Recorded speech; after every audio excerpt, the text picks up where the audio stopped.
Estamos ya saludando a Santiago Nieto, el director de Informe Confidencial. A Santiago queremos pedirle y le hemos invitado para hacer un análisis, ya un poco integrándonos yo diría, a este semestre electoral, como alguien me dijo. Yo decía, este es un año electoral, me decían, no, es un semestre nomás, o sea, también ya cambió. Y claro, Santiago está de visita desde Buenos Aires a su ciudad, Quito. Bienvenido entonces, Santiago. Y una primera pregunta: ustedes han hecho un trabajo de encuesta en Quito y Guayaquil el 30 de julio, o sea, esto es pan calientito, diríamos, ¿cierto? Y la primera pregunta sería ¿qué están esperando los ecuatorianos de sus candidatos? ¿Qué están pensando o no están pensando en este semestre electoral? Bienvenido, Santiago, buenos días. Buenos días, muchas gracias por estar aquí en Radio Democracia. Para mí siempre es un gusto. Amigos, radioescuchas, buenos días. Y Francisco, muchas gracias por la invitación. Bueno, hemos hecho una encuesta ¿cuál era nuestra intención?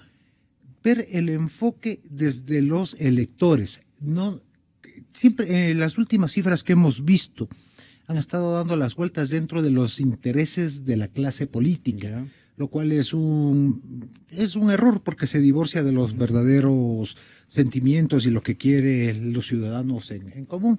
Hemos hecho esta encuesta el 30 de julio, hace apenas el fin de semana pasado. Y un primer dato que llama la atención: hemos preguntado cómo ven el país con respecto al año pasado y hacia futuro. ¿Cómo le están viendo al país? ¿Y cómo? Solo el 18% en Quito dice que está mejor, que está igual el 14% y que está peor el 67% de quiteños. En Guayaquil está mejor el país con respecto al año pasado para el 29%, está igual para el 14% y está peor para el 55%. Un dato considerando que veníamos de una bonanza y un país que tenía con gastos, con mejoramiento que se veía obra pública. Y con mucha plata del petróleo. O sea, siempre habíamos dicho aquí en Radio Democracia que la popularidad del presidente iba a estar de la mano con el manejo de la economía. Y más que con el manejo de la economía, con el funcionamiento de la economía. Cuando le preguntamos ya a futuro cómo va a estar el país el siguiente año, solo el 28% dice que estará mejor, 21% igual y el 48% que va a estar peor. En Guayaquil dice que va a estar mejor el 33%, igual el 24% y peor el 36%. Es decir, tampoco es que tienen esperanza el próximo año, considerando, como vamos a ver más tarde, que consideran que esta elección, la que viene el próximo año, es absolutamente fundamental y es muy importante para ellos y su pero familia. Entonces sí está los ecuatorianas están pensando en que esto es un tema fundamental, las elecciones del próximo año. Sí, que piensan que les va a cambiar la vida. Que podría cambiar la vida. Aquí hay entre lo que necesita el país, una de las preguntas que ustedes han hecho dice: ¿usted cree que el Ecuador necesita un cambio radical o solo necesita algunos cambios, algunos retoques, algunas reformas? ¿Qué dicen los ecuatorianos? Es interesante. Hemos puesto cambio radical para ver qué tan dispuesta estaba la población a recibir un cambio o qué tan molesta estaba con lo que pasa. Por eso la palabra radical, que es una estructuración muy fuerte y tiene un pequeño sesgo. Cambio radical solo pide cambio radical pide el 45%. Necesita el Ecuador ciertas reformas del 51% en Quito. En Guayaquil, cambio radical el 53%. Necesita el país algunas reformas solo el 48%. Es decir, siendo una aplicación bastante fuerte, una pregunta muy dura, piden un cambio radical, lo cual es, digamos, un dato que debe llamar mucho la atención. 53 y 51, 48, ¿no es cierto? Sería Quito y Guayaquil. Sí. Pero ¿se puede sumar estos dos? Es decir, entre radical y solo algún cambio, en definitiva, hay una inmensa mayoría que sí cree que hay que cambiar. Claro, y radicalmente, si vemos, como digo, que en esta formulación de cambio radical, quieren un cambio radical, y es casi la mitad de quiteños y más de la mitad de guayaquileños, lo cual es Este es un dato impresionantemente importante para los que están haciendo campañas y cómo van a plantear su discurso, pero ahí la idea, se me viene una idea, Santiago, y es que se agotó el modelo. ¿Hay alguna cosa o solo se agotó la plata? Se agotó la plata. Se agotó Eso la plata. del modelo, alguna vez hicimos, y lo dijimos aquí en Radio Democracia, las cifras. Cuando preguntábamos qué es ser socialista, la gente no entendía mucho qué era ser socialista. Y se decía, bueno, ser socialista es ser buena persona, es pagar al tiempo los salarios, afiliar al seguro, ayudar a la ancianita, cumplir la ley en definitiva. Claro, pero más dentro de un sistema capitalista, no socialista. Claro. Entonces, era muy, cómo asociaban ser socialista, ser buena persona. Y eso creo que en ese momento fue interesante para ver si era un modelo el que estaba siguiendo la gente. Pero no tenía bienestar económico. Creo que ahora, en la actualidad, los ciudadanos lo que buscan es bienestar, estar bien, ellos, su entorno, su familia, y ahora, no después. Y esa es una cosa que cada vez las sociedades se vuelven bastante más exigentes y por lo tanto son más susceptibles a un mensaje, por decirlo de una manera demagógico, que puede ser momentáneamente atractivo para los ciudadanos. Y entonces, cuando ustedes preguntaban, y en realidad esto de no saber cómo definir qué es socialismo, y además cuando ya lo definen, miscuirse más bien en el capitalismo, uno diría, peor definir izquierda, no sé, cuando los propios candidatos que se definen de izquierda no lo pueden presentar. Claro, mire, y yo creo que a esta altura los conceptos que eran manejados en la segunda mitad del siglo XX se vaciaron por el propio funcionamiento y por el manejo de la política. Era interesante hace unos años, cuando la izquierda democrática era un partido muy fuerte, recordemos que tuvo mayoría parlamentaria con presidente de la República propio. La gente que se decía de izquierda era de la izquierda democrática, que era socialdemocracia. Claro. Entonces, no se entienden. Yo creo que los conceptos más sofisticados maneja un pequeño conjunto, un pequeño sector de la población, a lo que denominamos círculo rojo, pero la gran mayoría de la gente llamará derecha e izquierda a lo que le dé bienestar y será de izquierda o derecha en función del bienestar que recibe. Ustedes tienen una pregunta que digamos que luego engloba otras, que si usted fuera presidente del Ecuador, ¿qué sería lo primero que resolvería, Santiago, para ir saltando todos tus cuadros? Es muy... los datos en Quito son dramáticos. 24% dice que cambiaría la economía porque están mal. 22% el empleo. Necesitan empleo. La pobreza, 6%. Mire, ya estamos 60% más o menos de las variables en 3 puntos que tienen que ver con la economía. Cambiar las leyes del 4%. Y no tenemos ninguna otra importante. La delincuencia se menciona como 2.8%, educación 3.5%, pero las principales variables tienen que ver con la economía. En Guayaquil es igual. Tenemos 19% es el empleo. El problema económico está con el 17% y la delincuencia sube un poco más a 5%, y a 6 el problema de las drogas, que parece que está iniciando un tema de presencia, ¿no? Sí. Hay una presencia ya fuerte. Y en Guayaquil aparece con 6% los impuestos, que no aparece en Quito. Es interesante ver en Guayaquil están sintiendo más el tema de los impuestos. Es una ciudad mucho más comercial. ¿No? Claro, el IVA, todo eso puede ser que tenga un resultado mayor. Pero ustedes avanzando en el estudio y lo que han venido consultando, que resulta muy, muy interesante, es ¿qué es lo más importante de un candidato? Que sea alguien nuevo o que tenga experiencia. Y claro, ahí uno dice, tendrá que ver esto de la partidocracia, tendrá que ver que alguien ya haya estado en el poder ejecutivo, legislativo. ¿Cuál es la importancia que le dan en el candidato estos temas, que tenga o no experiencia, si es nuevo o no? Lo interesante de esta pregunta es que habíamos visto ya que querían cambio. Claro. Ese ya es, y altísimo. Claro, y el cambio no viene con novedad. Es decir, no quieren un cambio para que les traiga incertidumbre. Quieren un cambio que venga con una certeza, que es de experiencia en Quito. Quieren un candidato nuevo del 34% y un 60% un candidato que tenga experiencia. En Guayaquil, 43% quieren un candidato nuevo y un 55% quieren un candidato con experiencia. Es interesante, el cambio que están buscando no es como un cambio que buscaron con Rafael Correa. Claro. Que se vayan todos, no importa que sea nuevo. Claro. El cambio venía con novedad. Por lo menos que el presidente sea nuevo, nuevito, digamos, ¿no es cierto? Que es como se presentó el presidente Rafael Correa. Ahora no, ahora quieren un cambio que les dé una certeza a un futuro incierto, que pueda exhibir algo que le dé garantías, entonces que sea una persona que ya demostró de que es capaz de hacer. ¿Sí? Exactamente. Y entonces, en este sentido, Quito y Guayaquil comparten mayoría, ¿no es cierto? Sí, creo que el Ecuador probó ya la experiencia, ahora está un tanto desilusionado por cómo ha ido caminando la economía.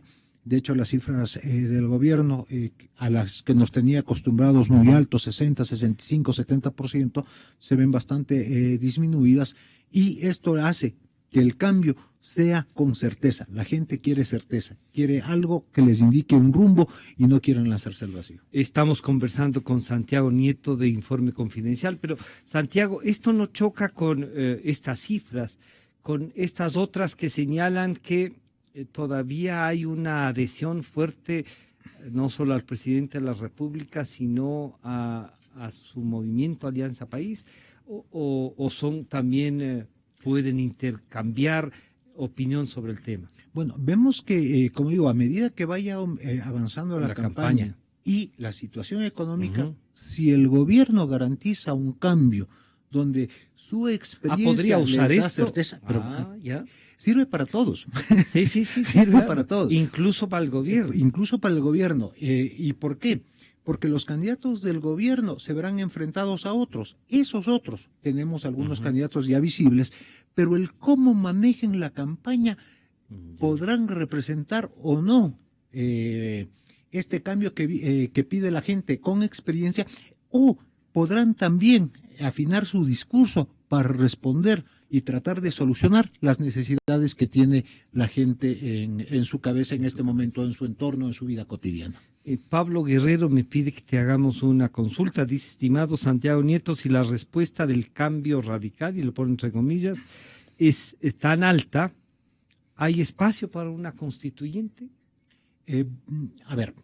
Primero un saludo a Pablo, amigo de hace muchos años. Depende cómo se vayan manejando las cosas. Ahora, lo de la constituyente tiene que ver más con un asunto de la clase política que con un asunto de la ciudadanía. No es un problema en este momento. La gente, como hemos visto, tiene un problema muy grave que es la economía. Es su vida, es su entorno, es su vida inmediata, es el empleo. Y en esa medida quedará en segundo plano como por ejemplo una consulta, una constituyente, siempre y cuando la gente sienta que con esto va a mejorar su vida.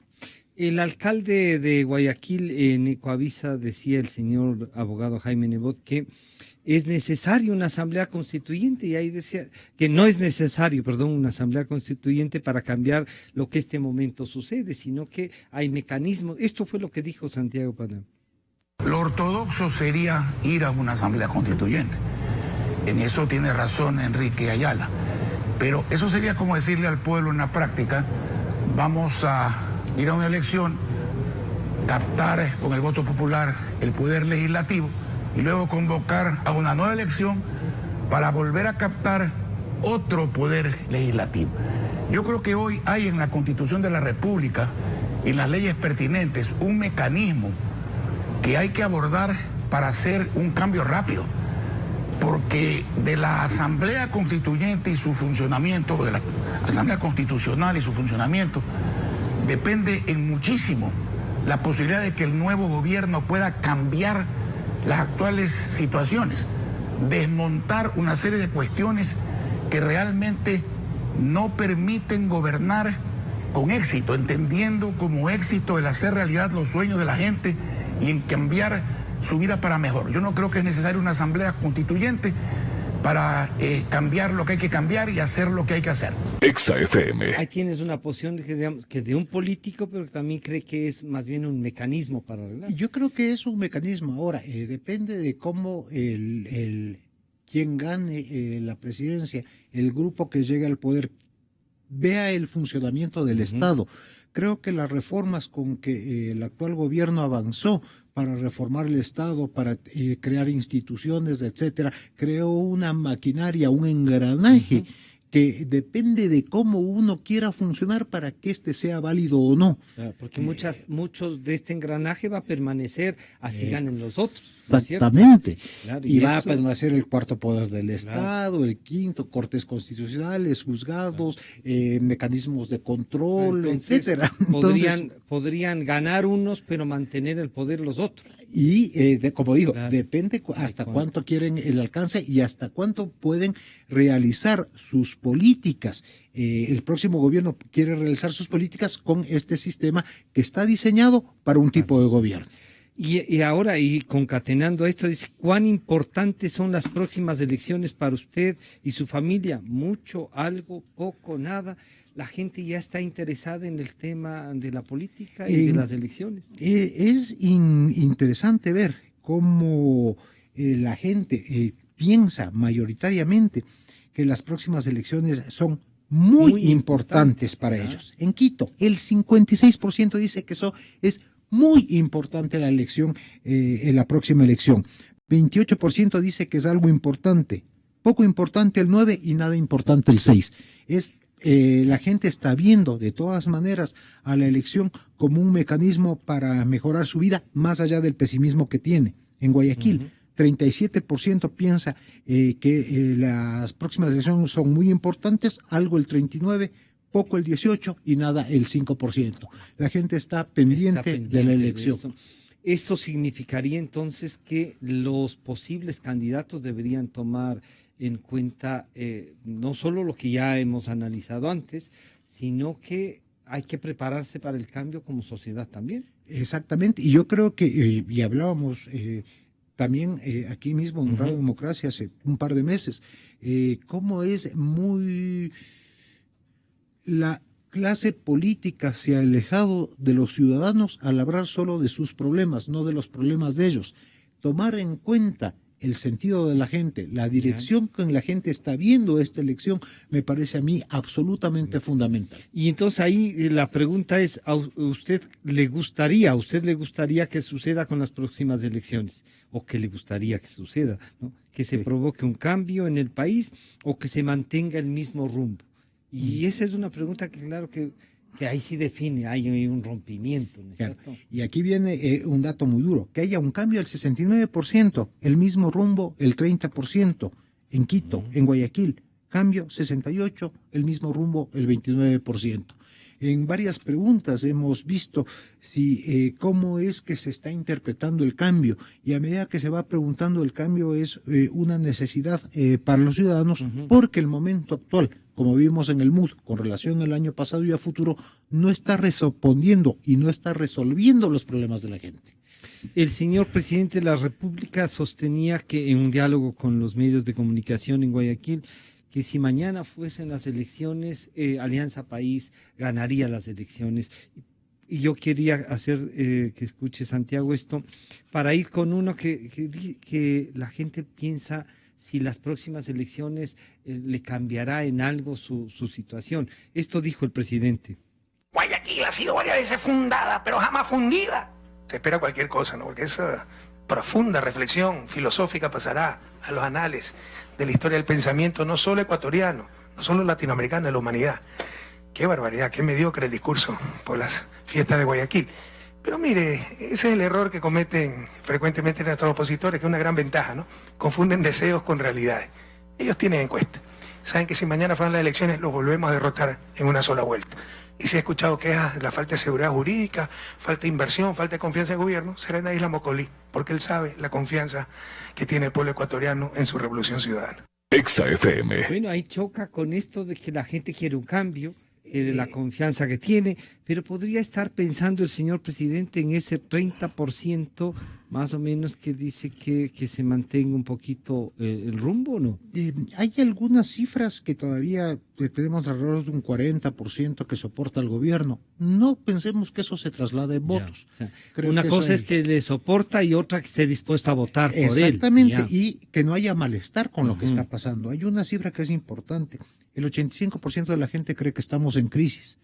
No es, eso es lo que creen. Si es verdad o no, es lo que la gente tiene en su cabeza. Sí. Y creo que hay que tomar muy en cuenta. Ni siquiera la propaganda ha logrado cambiar y eliminar la palabra porque crisis. Lo están sintiendo de una u otra manera.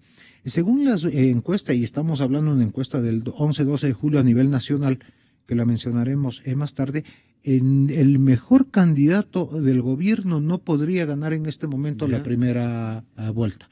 Y creo que... ¿Y siendo el mejor candidato es el presidente o no el presidente? Bueno, él ha dicho que no, por eso no le medimos. No estaba el nombre ya. Claro, porque... Entonces, cuando dice el mejor pero no ganaría. En primera vuelta no. Yo creo que la situación se ve forzando a una segunda vuelta.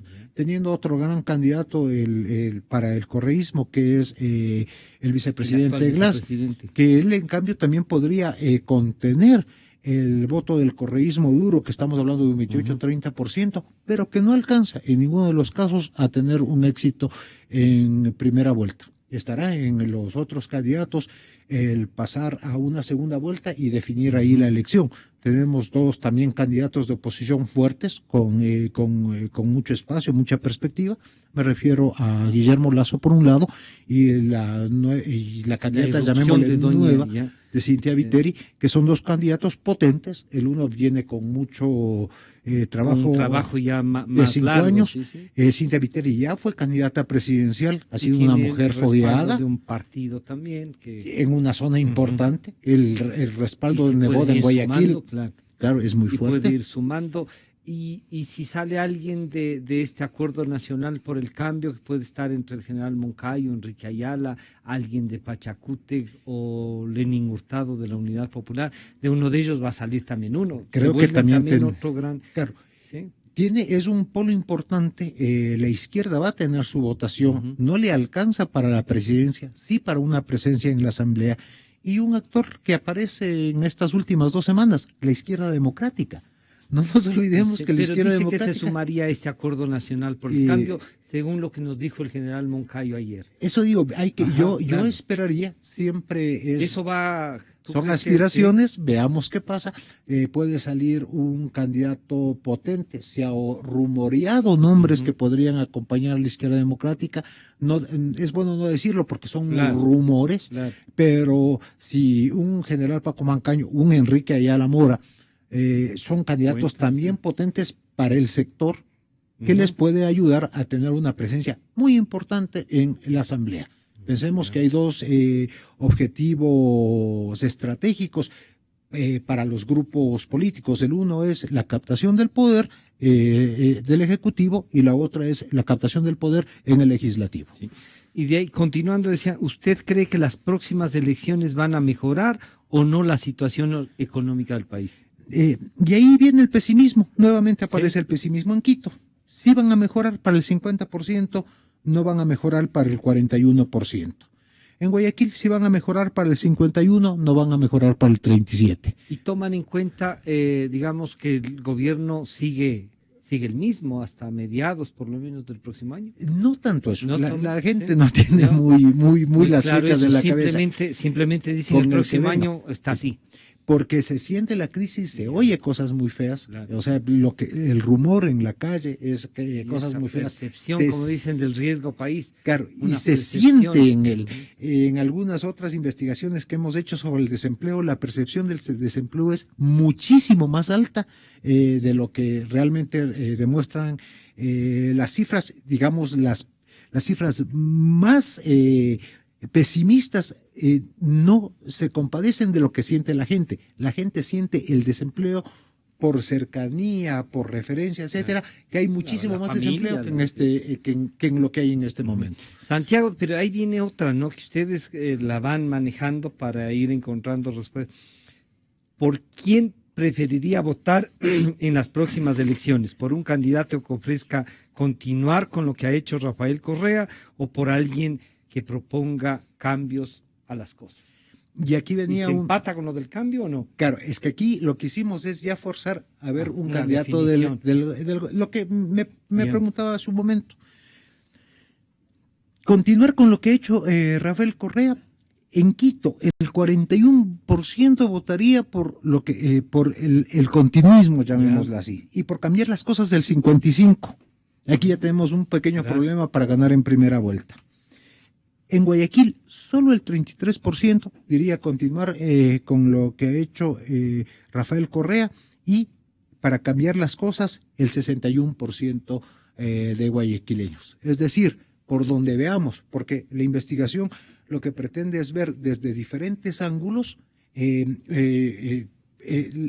las cuestiones que estamos averiguando. Y desde los diferentes ángulos que hemos visto, creemos que el gobierno ya no tiene la fuerza que tenía en elecciones pasadas, ya no tiene esa fuerza, y la gente está buscando cambio. Más allá, que como decíamos, hay otros actores que han aparecido ya con fuerza y se han ido consolidando. Pero entonces ahí la propuesta de cambiar o de mejorar podría ayudar a un candidato al gobierno, como decíamos también, ¿no? Sí, y el cambio se puede dar en la propuesta, no diciendo voy a dar un cambio, porque eso no. Sino la gente esto dice, se necesita arreglar y voy a hacer eso. Y sintonizar con cómo la gente está percibiendo el problema. Yo siempre digo, le pongo de ejemplo el problema seguridad. La inseguridad no es igual para todos. Depende la edad que usted tenga, el sitio donde usted viva, para ver y del estrato que usted sea, para definir cuál es su problema de inseguridad. Entonces, así se ven todos los problemas. Dicen ustedes también, ¿usted se considera a sí mismo una persona de izquierda, derecha, o no tiene este tipo de ideología? Ahí vuelven a topar el tema de cómo se define izquierda, derecha, socialismo o no. Y la gente que dice, porque si no hay esto de que ya no hay ideología, se acabaron, hay que unirse, ¿se puede romper o no? Bueno, de hecho ya no hay ideologías, ya se rompieron, porque si nosotros reventaron después de la caída del muro. Sí, porque eran categorías válidas para analizar un momento de la realidad. No por eso dejan de ser válidas, fueron válidas, ayudaron a entender el mundo. Ahí quedan ya los principios, los humanos, la parte esa de visión, de respeto a los derechos humanos. Y que han ido avanzando, los principios de la izquierda se han juntado con los de la derecha y se ha hecho un mix que ya no es ni izquierda ni derecha. Entonces el centro pega centro ahora. Y ya, es que ya no habiendo izquierda ni derecha, ya no hay centro. Sino es como el núcleo. Cuando nace un niño, entra el papá, la mamá, y sale una tercera persona que de pronto no tiene nada que ver con el uno con el otro.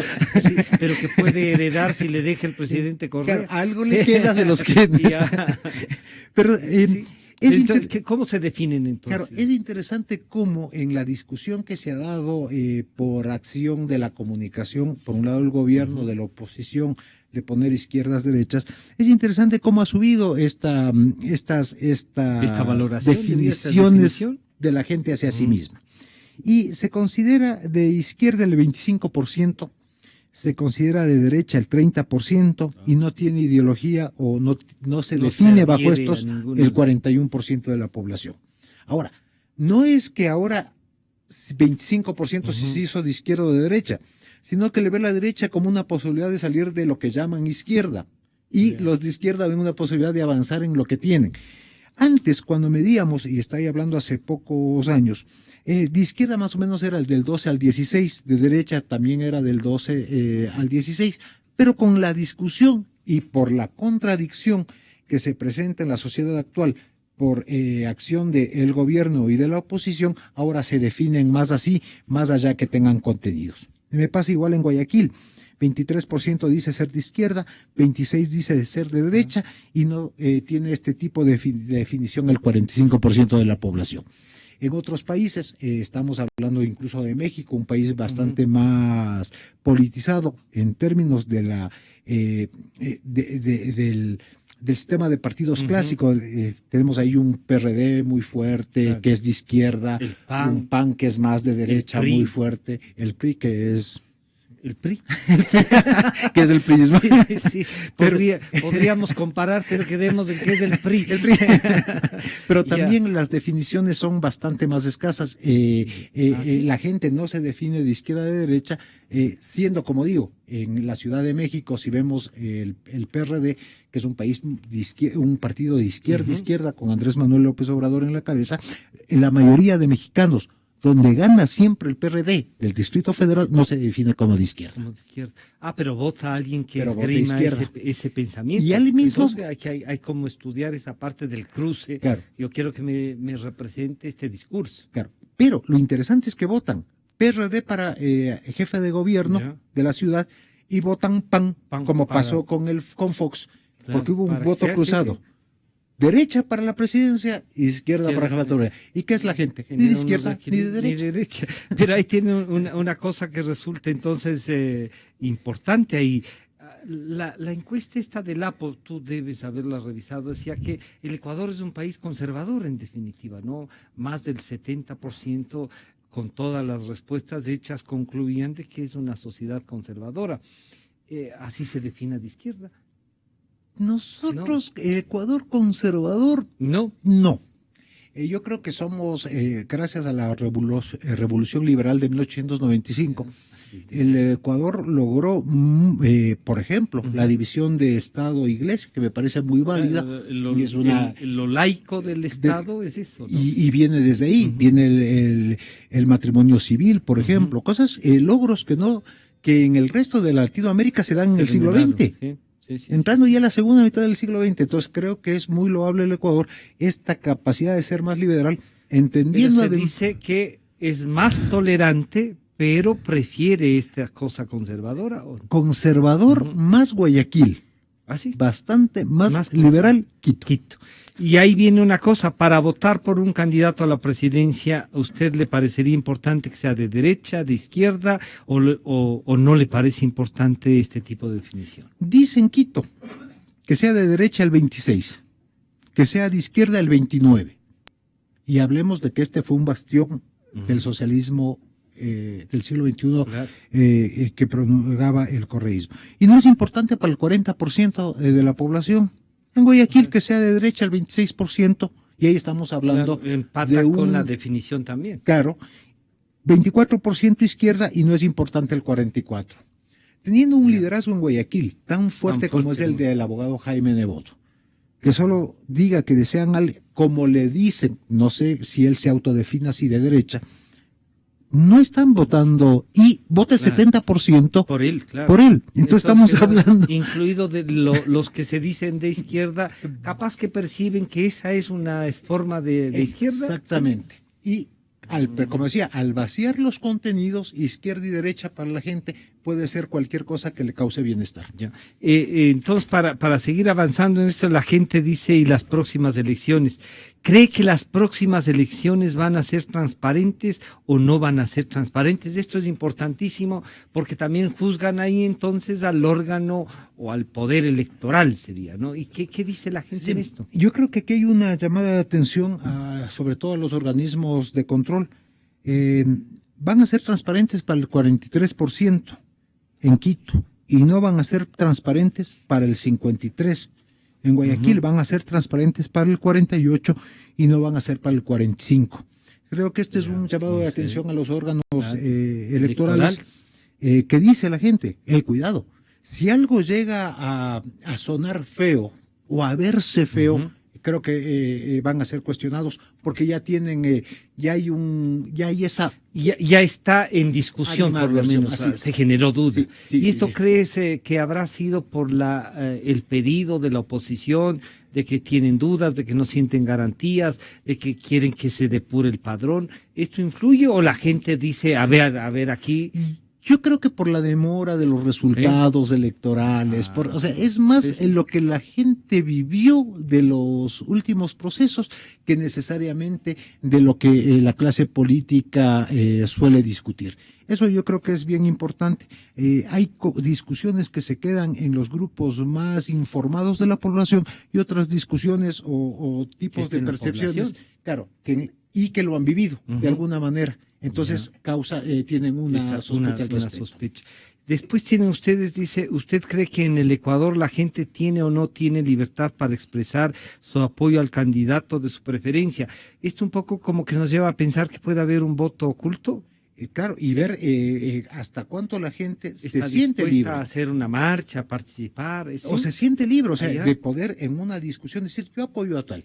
Sobre todo porque sí es verdad. La discusión de la libertad de expresión, todo eso jala. Y en la última temporada, correístas y anticorreístas no pueden discutir en términos racionales. Son percepciones que no llevan a ningún sitio. Y ambas posiciones son tan cerradas que lo que hay es una discusión sin contenidos. Entonces, en esa medida, ni uno ni otro quiere hablar claramente de sus preferencias. ¿Y qué dice la gente? Sí, en Quito, sí tiene libertad para expresar su apoyo a un candidato para el 53%, pero no tiene para el 45%. Eso es bien, la mitad de la población. Esta división ahí, ¿no? Piensa que no puede. Y en Guayaquil el 55% dice que sí tiene esta libertad para expresar su apoyo a un candidato y el 41% que no. Es un porcentaje muy alto que creo que hay que otra vez tomar en cuenta. Estas son cosas que está diciendo la gente y por eso hicimos la investigación para ver el enfoque, cómo la gente se está aproximando al proceso electoral. Y estos datos sirven más, digamos, para los organismos encargados del proceso para garantizar a los ciudadanos su participación en libertad como debe ser. Y esta dice usted, ¿qué prefiere? ¿Un presidente con mano dura o un presidente conciliador? Y claro, ahí ya más o menos estás definiendo quién con quién se va a dar. Pero bueno, sí. Mano dura 53. A mano dura 53 claro. En Quito. Y conciliador el 42. En Guayaquil, mano dura el 54, conciliador el 43. ¿Sí? Ahora, el mano dura conciliador no es enfrentamiento. De pronto, por las condiciones, eso hay que ver más en investigación cualitativa, por las condiciones en que esté el país, lo que necesita el país, alguien, digamos, con mano dura. Que pueda mantener una tesis y que no se tambalee porque cualquiera le zapatea. Claro, exactamente. Y si viene un proceso donde la gente percibe confusión... Eso no significa irrespetuoso, gritón, ni nada. No, mano dura. O sea, hay padres... Aquí tomo una decisión y no sé. Y tener la templanza suficiente para poder enfrentar un país en crisis y con problemas. Se nos está yendo el tiempo, pero quedan algunas cosas, Santiago, que vamos a... ¿Qué influye en la votación de la gente? Dice, ¿qué influye más en su decisión al momento de votar? ¿El partido o movimiento político del candidato o la persona del candidato? Esto también ya viene con, digamos, claro, están ustedes cuestionando incluso esto de tener grandes electores como personas, ¿no?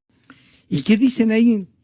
Ahí es, bueno, ya el Ecuador ya vivió experiencias de lo que sucedía con los partidos políticos, fenómenos que están pasando en América del Sur, todavía no México, Uruguay, en Europa. Chile y en Europa y en Estados Unidos. Pero quedémonos en América Latina. ¿Sí? Pero ya los partidos han perdido la funcionalidad que tenían en el siglo XX, porque ahora hay los mecanismos de comunicación, la revolución de las comunicaciones cambió esa dinámica. Y a la gente en Quito, ¿qué le importa más? Le importa el partido para el 27%, el candidato para el 59% y ambos para el 11%. En Guayaquil, el partido 27%, el candidato 48% y ambos el 24%. Entendiendo que, claro, el correísmo, por decirlo de alguna manera, es fuerte en Quito y el nebotzismo, por decirlo de alguna manera, es fuerte en Guayaquil. Siendo estos líderes representantes de una tienda política asumen también la gente un respaldo a los partidos. De una vez, antes de que se nos termine, Santiago, no quisiera dejar que esta encuesta que han hecho el 11 y 12 de junio y que tenía los siguientes candidatos: Lucio Gutiérrez, Cintia Viteri, Álvaro Noboa, Dalo Bucarán, Guillermo Lasso, Jorge Glass, Enrique Ayala Mora, ninguno en blanco, y la otra de una vez que está Lucio Gutiérrez, Cintia Viteri, Álvaro Noboa, Dalo Bucarán, Guillermo Lasso, Lenin Moreno, Enrique Ayala Mora, ninguno en blanco. ¿Cómo terminaron la encuesta esta? Primera advertencia, es hecha el 11 y 12. Recién salía Cintia Viteri, todavía no estaba oficial, no había el aparecimiento de la izquierda democrática y no había el frente de las izquierdas. Medíamos en este caso a Enrique Ayala Mora como un referente de la izquierda, sin tener una potencia, digamos, de esta unidad. ¿Qué salió en esta encuesta? Es encuesta nacional hecha el 11 y 12 de junio, es decir, abarca toda la zona de costa y sierra, no el oriente, pero estamos hablando del 96% de la población. En la primera papeleta, donde el candidato del gobierno sería Jorge Glass, los resultados serían Lucio Gutiérrez el 2%, Cintia Viteri el 12%, Álvaro Noboa el 2%, Dalo Bucarán 1%, Guillermo Lasso el 14%, Jorge Glass el 27% y Enrique Ayala Mora el 0.4%. Y con Lenin Moreno la otra papeleta, ¿no? No varían mucho, pero sería Lucio Gutiérrez 2, Cintia Viteri 7.4, Álvaro Noboa 2, Dalo Bucarán 1, Guillermo Lasso 13, Lenin Moreno 39, Enrique Ayala 0.4. ¿Qué nos dice esta investigación? No le alcanzaría a ninguno de los dos candidatos, ninguno de los dos posibles candidatos en este momento a ganar en primera vuelta. Entendiendo también que estas simulaciones son poco efectivas cuando la gente todavía no está interesada en la elección. Santiago, muchas gracias. Y nos habría gustado preguntarte algo de Buenos Aires, en dónde estás disfrutando el trabajo, pero se nos fue el tiempo. Entonces, quedamos conectados para seguir conversando de estos temas en los próximos días. ¿Hasta cuándo estás aquí en Quito? Yo ya estoy viajando el día de mañana, pero tendremos ya en mi regreso una encuesta nacional que me va a encantar poderlo compartir con los ciudadanos a través de Radio Democracia. Democracia es una radio que la gente toma mucho en cuenta para tomar sus decisiones. Me encantaría, Francisco, poder darles aquí esos resultados. Muchas gracias. Ha estado con nosotros Santiago Nieto, el director de Informe Confidencial. Y claro, de inmediato vamos a Clarito Está y nos estamos encontrando el día de mañana. Muchas gracias nuevamente y hasta mañana. El siguiente programa es de clasificación O, de opinión.